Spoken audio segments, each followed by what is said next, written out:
All right, it's time for Go Bold or Go Home's first NFL Week 1 episode. So I hope everyone's ready. Let's get to it. It's going to be just me this week as we are kicking things off. And then as we continue through the season, each week recapping all our action and matchups. We'll be having some special guests. We'll have Steven back. Everyone loves him. He's awesome. But I'm just going to do some quick recaps of each matchup, which we've had a hectic week 1, and I was definitely yelling at my screen. I don't know about you guys, but there were things thrown and a lot of upset. I'm looking at you, Aaron Jones and Derrick Henry, and pretty much the entire Packers. And somehow the Raiders won, so you already know it's the end of the world. But let's dive right in. We'll start with my matchup because on my screen, that's the first one on the top. So as you can see right here, we got our top performers. And yes, Clint's High Tide Heroes definitely shocked me because I did not expect Kyler Murray to be that good this early. Wow. 33 points just took me out pretty much. And then you have Keenan Allen. Solid performance, solid performance. Let's go ahead and pull up that box score though. Because you can see my team underperformed. I'm not being biased here. I'm just pointing out if I had scored anywhere close to projected with my two running backs, it would have been over because we tied. So that's my judgment there. I look for my team to bounce back this week, and we'll see how it goes. Otherwise, there's going to be some big trades and changes I'm predicting for the Aaron Hernandez pistol offense. But looking at Clint's team moving forward, I mean, you have to like what you saw out of Kyler Murray. Like that Arizona team looked unstoppable against the Titans, who are Super Bowl contenders to a lot of people entering the year.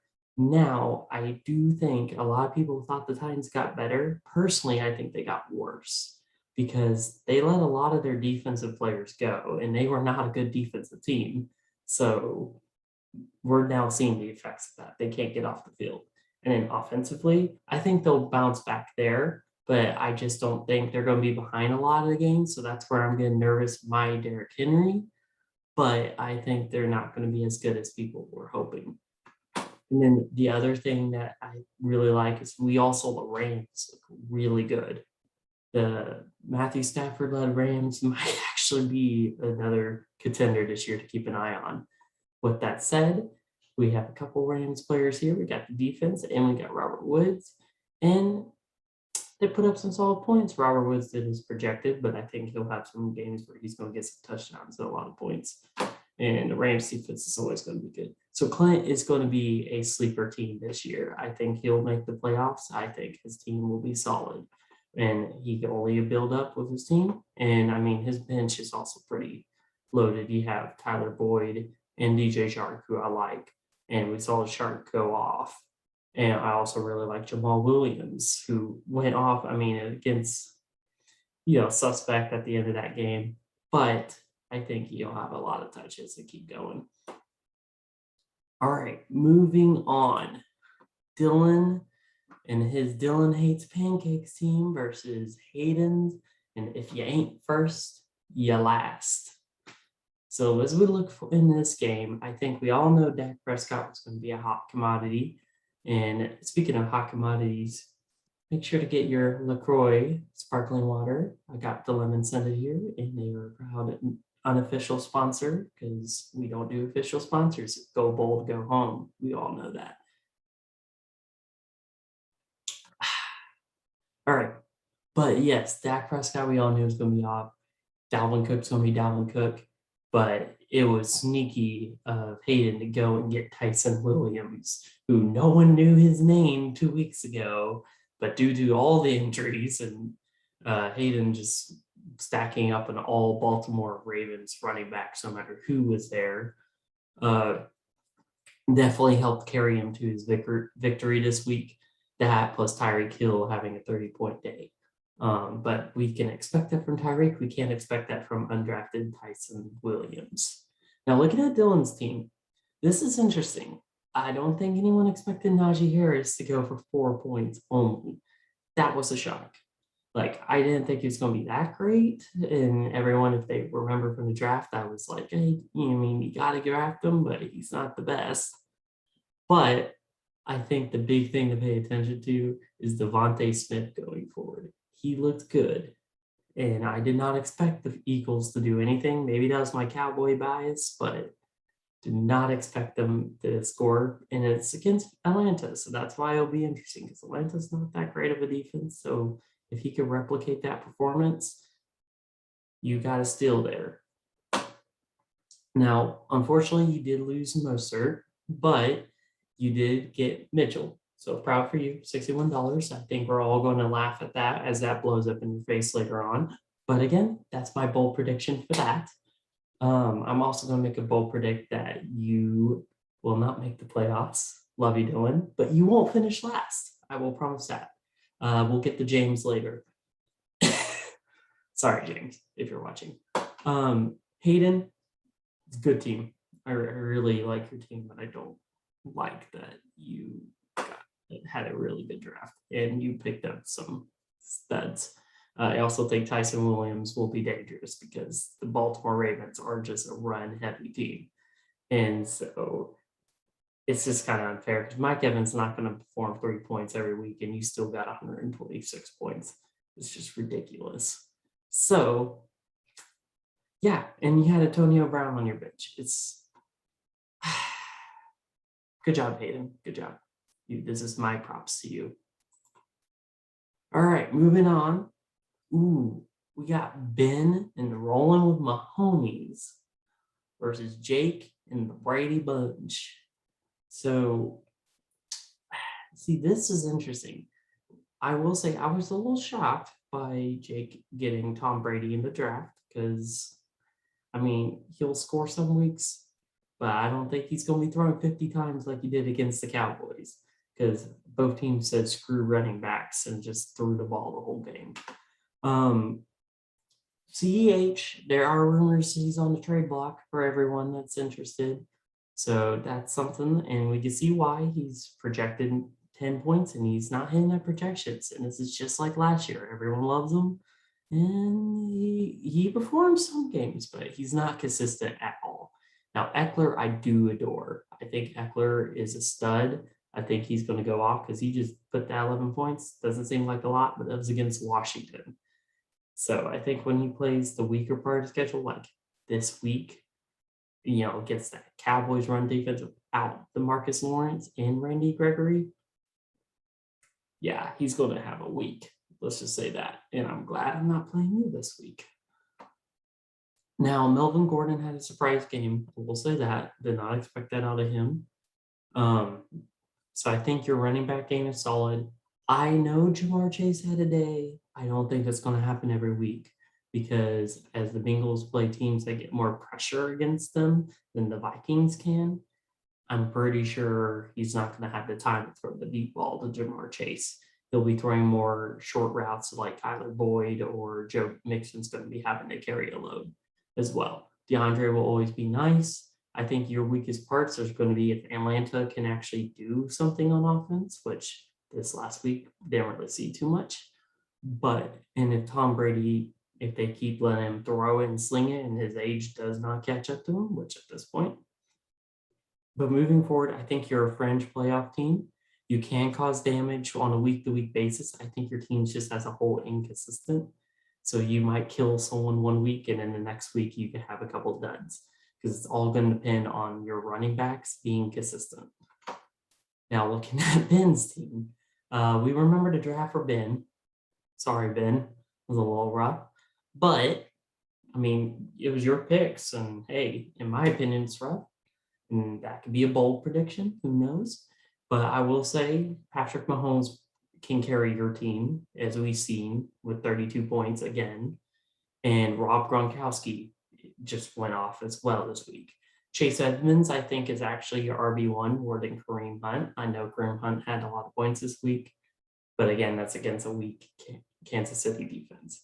I really think Chase Edmonds and I really like that Arizona offense. That was impressive, but we'll see how it keeps going forward. Now, CeeDee Lamb, I really wanted him, and you picked him before me, and I still am upset about that. Wait, no, you traded him to me. Right. Should not have traded him. Now it's a sip of regret. Anyway, I think that's a steal right there, because if I remember correctly, I did not trade a lot to get rid of him, and nicely done. But I think, Ben, your team will still make the playoffs. And that's my bold prediction, because most people looking at your team, no offense, don't think they're going to make the playoffs. I think you do, because, I mean, now, Tevin Coleman, here's my suggestion, should not be starting on your team. I think you've already gotten rid of him. That was smart. You need to be looking more at whoever you were able to pick up. If you picked up someone off the waiver wire, otherwise, Marquez Callaway would probably be solid. I think he will have a better week as we go forward. And I also think you could honestly move in Devin Singletary and be okay there compared to Tevin Coleman. So moving on. All right. So we got Bishop Sycamore, owned by and coached by Steven, versus Colton's Quan Solo, my favorite name, honestly. And I don't care what anyone else says, because there are some fun names in here. But Star Wars fans are biased. Well, Steven, we talk about this all the time when we had you on, and I know we text all the time. That was unfortunate with Cooper Kupp. I'm going to be the first to admit you should have won that game or in this whole matchup, but rip. And watching that is that close. So I feel you, dude. I tied as well. Well, I mean, you didn't tie, you lost, but I tied, and it sucks. But looking at it, you have a solid team, so there's nothing to be afraid of going forward. I mean, Joe Burrow is Joe Burrow as long as he stays healthy. Alvin Kamara and that Saints offense just whipped the Packers, made them look like a bunch of little kids at the yard, just getting beat up by the fifth graders when they're first graders. And Myles Gaskin, he's all right, but I think you learned your lesson and already fixed it. You're going to have DeAndre Swift in. I know we all gave you crap, but he looked pretty good for the Lions there. But it's still funny because he's still second string running back. So he'll get some touches, though, as we saw in the passing game, and that's where he's going to be damaging everyone. A.J. Brown, I hope he has a better week. He had an okay week, but we know he can have some monster weeks if he wants. DJ Moore, I like him. I know you looked at benching him this week. I personally wouldn't, but hey, maybe that's a bold prediction by me, but you do what you got to do. And Cooper Kupp is a solid person to start as well. So I respect that as well. Now, moving forward, Jarvis Landry on your bench, and there's not a spot for that. So that's someone I would suggest looking at trade options. Everyone listening, I would try and see if you could get a trade in there. That would be my look. Steven, I think your team will also be a fringe playoff team. I know you're 0-1 and listed as 10th place right now, but I don't think that'll last. I'm pretty sure you'll be fine. Colton. Colton. Your team, it looks on paper like you have no running backs. Like, I would never have predicted Darrell Henderson to be a RB1 and Saquon Barkley to be RB2, maybe RB3 at this point, because that was awful last week by him.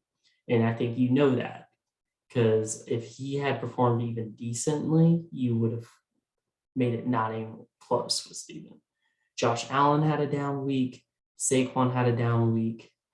Calvin Ridley had a down week. It was rough. But you do have probably one of my top 3 tight ends, and TJ Hawkinson. Yes, top 3. I have Waller, who's a top 3, and Kelsey's a top 3. So you figure out who's missing there. Cough, cough, Skittles, cough, cough, Kittle. But looking at it, Darrell Henderson, I do like, because like I said earlier, that Rams offense looked really good with Matthew Stafford. And I mean, I think the Rams are actually playoff contenders. So I'm going to just say you're a playoff contender as well. We'll get to the teams that I don't think are making the playoffs this year, because I know I've been saying there's a lot, but and contenders doesn't guarantee in. I'll tell you if I guarantee someone's in. I guarantee I'm in, just between us. But I will say, your team does look stacked. Only thing I think is a weakness, it's going to be that Buccaneers defense, because I know they took a lot of injuries in our secondary, and our secondary is their weakest part of that defense. So they will give up a lot of passing yards in game. So not saying they're going to get negative points every week like they did against the Cowboys, because they're not going to play Cowboys offense every week. But I don't think they're going to be as top 5 defense. I think they'll be more around the 10 spot. As long as Calvin Ridley, if they could get that Atlanta offense at least putting up some points, maybe late garbage time points, you'll be good. The problem is now without Julio Jones, they're just going to lock that man up. But again, you got him at a steal in the draft, so I can't complain too much. And then Adam Thielen, it's hit or miss with the Vikings, because just like Kirk Cousins throws, hit or miss. We'll see what happens. Josh Allen, though, will bounce back. He'll have a good week. And looking on your bench, pretty solid. Justin Herbert, I mean, against a Washington team, he did all right. We'll see how he does against some of the weaker defenses as he gets to it. And it looks like you got some good players there. Drake, depending on Jacob's health. We'll see how that goes as well. So I think you're a French team and you're looking good going into next week. As you can see, you're in 4th place with that win. All right, James. My bold prediction is you're going to win it all this year. That's a lie, actually. Sorry. My not so bold prediction. I know. How dare I? You're going to be in competition for last place in the league. I'm sorry. Hate to break it to you. But I think we all understood that on draft night as well, because that was unfortunate. With that said, you'll at least have a good draft pick next year, and you can start going on Colton's team tank, because Colton's one of my favorite teams now, and last year was not his year. So start trading, man. Anyway, looking at your team, I mean, David Montgomery went off. He actually put you in competition this week, and he was pretty much your one. But yeah, Jacoby Myers, a lot of people thought higher. I thought a little higher of him, but we'll see as Mac Jones gets more comfortable and see how he keeps progressing. Antonio Gibson, I really don't think Washington's going to be that good on the ground. But then again, Taylor Heineke changes everything as starting quarterback. Now, I think it's going to look more like a Baltimore-style offense. At least that's how I would coach Washington, because Heineke can run more than Fitz and can't throw as well as Fitz. So that's where I would do a lot of reads and outside runs, zones, all that stuff. So maybe Gibson will get some more work. We'll see how that goes. Ryan Tannehill will have a down week. I think he'll bounce back. He's not going to be a big yardage person for a quarterback, but he will get some touchdowns because they're going to get people on the play action. Now, I will say on your bench, you do not have a deep team. I think your best bench player is David Johnson, which does not say a lot. I also would recommend, if you see this, to drop Ryan Fitzpatrick and maybe try to go find somebody to put on your bench. A receiver would probably be helpful for you. But hey, don't let me tell you what to do. You live your life. And until then, you start looking at those trades, man. Get those picks. All right, now let's look over here, John. So I hate Aaron Rodgers, which is a lie because you have Aaron Rodgers. But then that's also a lie because I bet you do hate Aaron Rodgers after that first week. 1 point in fantasy. And that is generous because that was pitiful. Now they're playing the Lions this week on Monday Night Football. And that will be a revenge game. And my bold prediction is Aaron Rodgers will be top 5 quarterback performance this coming week for fantasy. He's going to have minimum 3 touchdowns, 300 yards plus, and it's just going to be a monster game against Detroit. So I would keep him started, but again, you do you. Joe Mixon went off. Nick Chubb went off. Your running back game is just scary good. Miles Sanders, I think, was actually RB1 for a few people in other leagues, and I would have him as my top 2 running backs. So you're set. I would also say Tyler Lockett going off. The only concern is you have two Seattle receivers, and if they ever like have a week where they're running a lot or only one of them's getting touchdowns and passes, um, that's gonna hurt, and the bye week is gonna hurt you. But until then, you're gonna be putting up a lot of points every week because your team is pretty stacked. Just keep in mind, you put up 111 points with Aaron Rodgers putting 1 point on the board, and that's not happening every week. So kudos to you, sir. Kudos to you. And I really like your bench as well. Jalen Hurts surprised me. And had you had him started, you basically would have been in the 130s, which is insane for our league. So, again, very nice.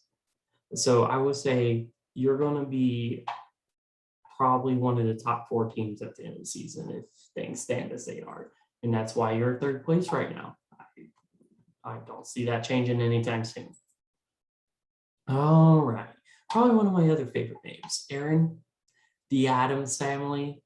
That was clever. I don't care what else happens this season for your team because it won't be good. But love the name, man. Keep smiling, keep rocking forward. Now it is unfortunate they corrected everything and moved it to a tie because that sucks for you. Because I believe you would have won, right? Or was that Andre who won? One of y'all would have won, and whoever lost because of that, that's just unfortunate. And I would write ESPN and be like, y'all owe me $1 or something, buy me Taco Bell, $5 meal or whatever you want. But looking at it, I mean, Devontae Adams, we already know, solid for you. Zeke, I don't think they scripted him out. That's not going to happen the rest of the season. That was just against top rush defense. So he'll be back in. I think he'll have a good year. He'll be averaging 12, 13 points a game. Easy. Now, Trevor Lawrence, everyone's so high on him in the Jacksonville. I'm not. I wasn't even high on him in college. I see the big arm talent, but he's not an instant NFL talent. He's good. Don't get me wrong. I'm not going that bold, but I will say my bold thing is Jacksonville, the people thinking that they're going to contend for that playoffs wild card spot. I think Jacksonville's going to be like a 4-win, maybe 5-win team. And they just don't have the pieces, especially on defense. Everyone thinks they do because, that's the team that used to be all defense and no offense. I think it's switched now. They have a lot of offensive weapons, no defense. And until they start actually running the ball with James Robinson, which we'll get to that with Andre's team, I just don't see them competing as well. And I mean, even in that division, you got the Titans, you got the Colts, I think, ahead of them. So moving on now, Mike Davis. I think he'll have some great weeks and he'll have some terrible weeks. And that's going to be seen by if they fall behind like they did this week, he's going to start dropping touches in the second half of games, and they're going to just be flinging the ball down the field, the Pitts, the Ridley, the Gage. So he will lose his touches and his yardage and points. So that's where it's going to be a risky play, and I would definitely stream him depending who he's playing. And then finally, Terry McLaurin, well, he just lost his quarterback, and so he's going to get a lot of slants for 5 yards and maybe a touchdown here and there, but I don't see him doing near wide receiver 1 stats. Devontae's luckily on your team, so you should be fine there. And then I would look at starting Matt Ryan a few weeks because he will throw the ball around and it'll be fine. And Trevor Lawrence is going to make rookie mistakes. So again, your team's solid, but my bold prediction, Aaron, unfortunately, I don't think you're going to make the playoffs. I know you were one of the top teams last year. This year, I do not see it. I think you're going to get right out. Like you're going to miss it by just 1 or 2 games. So I could be wrong, but we'll see what happens, man. Yeah, we'll keep monitoring every week. Andre, looking at your team, Lamar Jackson, he had a rough week, fumbles hurt, and he will fumble a lot. But then again, it's unfair. Your team does have 3 running backs that you can start, with Lamar Jackson being a running back. Yes, I said it. I stand by it. Look me in the eye. Now, James Robinson, Urban Meyer, for some reason, just I guess hates James Robinson, is like, I'm not going to run the ball. Drafts a running back to replace him after he had a stellar year last year. And then it's like, no, we're not running the ball. We don't have our starting running back. So, hey, till Urban Meyer runs with him, 5 points is about right. But I think someone's going to have to force Urban to start running the ball. There's no way he's going to make the whole season. So you'll just have to wait till then. Christian McCaffrey will always be Christian McCaffrey as long as he's healthy. So you just got to pray for health. But we've seen this season, like with the Ravens and a lot of teams, health is not guaranteed in football. Allen Robinson will not be doing anything until Justin Fields gets on the field. And for some reason, Nagby has a secret relationship behind his wife, I'm assuming, wink, wink, with Andy Dalton, and will not name Fields a starter. So unfortunate there. But Chris Godwin will have solid weeks as well because that Tampa Bay team is still loaded. George Kittle, I think he's a top 5 tight end, but not top 3. So I think 9 points is probably what he'll get most weeks. Can maybe get a touchdown to bump him over that. But I don't see him having monster weeks like he used to. Just because I think they're a run first team, and that is how they will always be. His points will come more on breakaway plays, on play action. And then Washington defense, why I get why you pick them. I think they're a great defense. They'll get you points some weeks, but they're divisional games. They're going to, if they're not playing the Giants, which luckily this week they're playing the Giants. So, that's good for you. But when they don't play the Giants, it's going to be tough. It's going to be real tough because they have the Cowboys who are going to put up a ton of points on them. And then they have Philly, who I thought Philly was going to be trash, but it looks like they'll at least put up some yardage and a couple points on them. So I think you're going to be looking at 6-7 points a week, which is not bad for a defense. So I definitely think your team is still loaded. I definitely think you have a chance to contend for that playoff spot. And I think you'll squeak in that that 6th seed. So good job. Way to draft. You got a deep team, though Odell is not anywhere. He's the Kyrie Irving of football. Yes, I said it. All right. Well, guys, I was Go Bold or Go Home. Next week, we will have a surprise guest. I won't tell you who until I post it in the chat the day before. Trades, I will say there will be a couple big trades after week 2. Not necessarily from me. Might be from me. We'll see. But I would definitely keep my eye out. Week 2, I think we're all going to start seeing how our teams really look. And we'll see how this goes. So last thing we will look at, though, I do love the go through this. We go here to our standings. We can already see, but let's go ahead and see how our projections have changed. So I'm still rated number 1, and I'm okay with that. But Colton, you're right behind me. Yep, looks like Aaron's team's already dropping. Andre, your team dropped. I still like your team. I know the system's starting to hate it, but I think you just had a rough week. I had a rough week. It happens.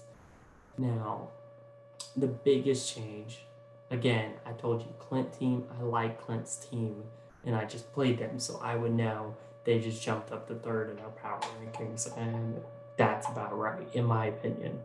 The other one to look at, again, Dylan, see, not last. They have you. You're there. You're chilling at 11. Yes, James, you're going to be in that 12th spot. I think that's pretty good. And yep, Ben, you're starting to move up. I think your team will move up to that 5th, 6th area. But I think you're going to be either first out or last in. You'll be in that area as well. And then Steven, again, you're holding strong at that 9th spot. So just got to make a few trades, which I expect you to do, and your team will be back in that race. All right, guys, it's been a fun production. We'll go ahead and stop the share. And until next week, go bold.